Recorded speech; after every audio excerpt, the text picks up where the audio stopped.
Assalaamu alaikum warahmatullahi wabarakatuh. Akkam jirtu hordoftoota raadii tuubii baga nagaan dhuftani gara chaayinaala kootii. Warri chaayinaala kootii fi haarawaa taatanii sabskraayibii godhaa. Maatii koo ta'aa galatoomaadha. Hadda ittoo diimaa diqqoosii hojjechuu heeda. Hamma dhuma viidiyoo na faana turaadha. Amma shunkurtii koo daakkadheera. Kun akkuma argitan kana hamma inni bishaan fixatee jedhu akkanumatti waliin dhahaa sirriitti bishaan fixachuu qaba. Yaa warri guddi kennaa namni ittoo diimaa hojjetu hin jiru garuu kan namni martuu akkaataa itti hojjetu garaagaraadha. Kanaaf hamma dhuma viidiyoo na faana tura. Amma kunoo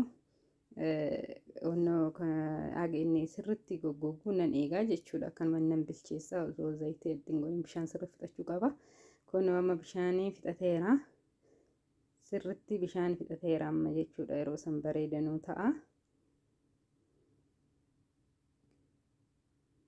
Amma zayitii itti godhadhaa jechuudha. Kun akkuma argitan kana bilchaateera jechuudha. Gogeera.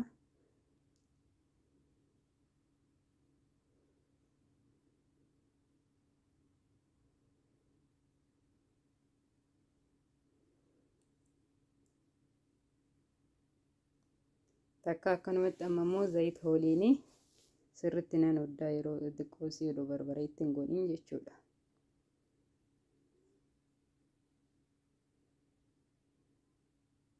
Amma ol fudhachiisee hoo jedhee sirriitti inni zayitaan ol fudhate immoo barbaree kiyyatti godhadha.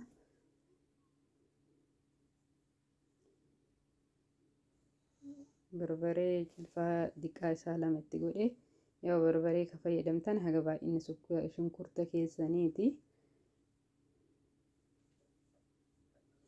Ka barbaade immoo itti diqqeessuu illee ni danda'a yeroo hojjetatu akkuma barbaree nama jaalatutti. Takka amma immoo haga zayinni gubbara ol tufu akkanumatti nan sukkuumaa jechuudha.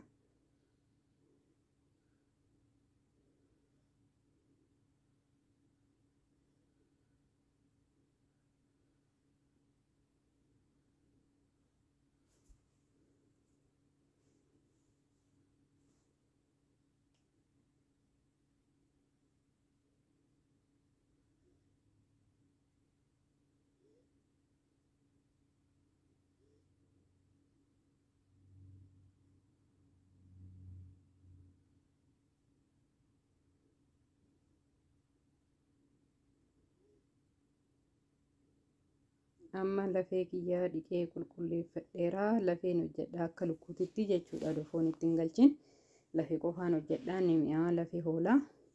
Amma kunoo sirriitti sukkuuma takkaa jechuudha. Lafee hooliin oduu bishaan ittiin galchin sirriitti sukkuumee sirriitti oddee ol fudhatee barbareen nafa foonii keessa seenee yoo jedhe bishaan itti godhaa jechuudha. Amma akkuma argitan kana kunoo zayitii illee gubbarratti tufaa jira. Qullubbii adiidha.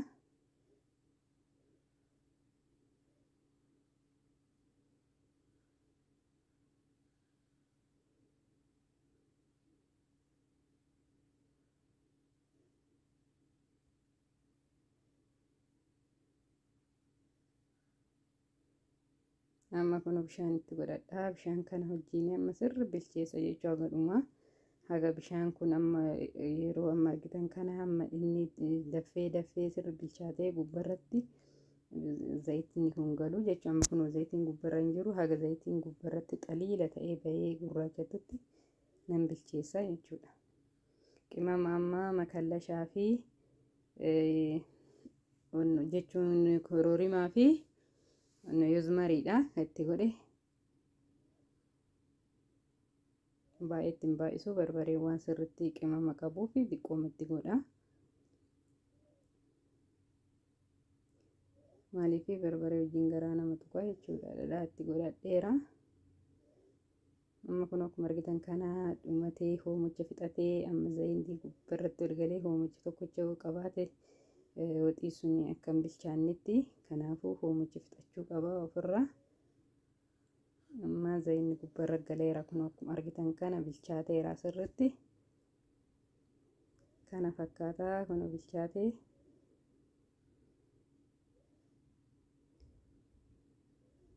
kunoo akkanatti nyaatuu fi baafanneerra.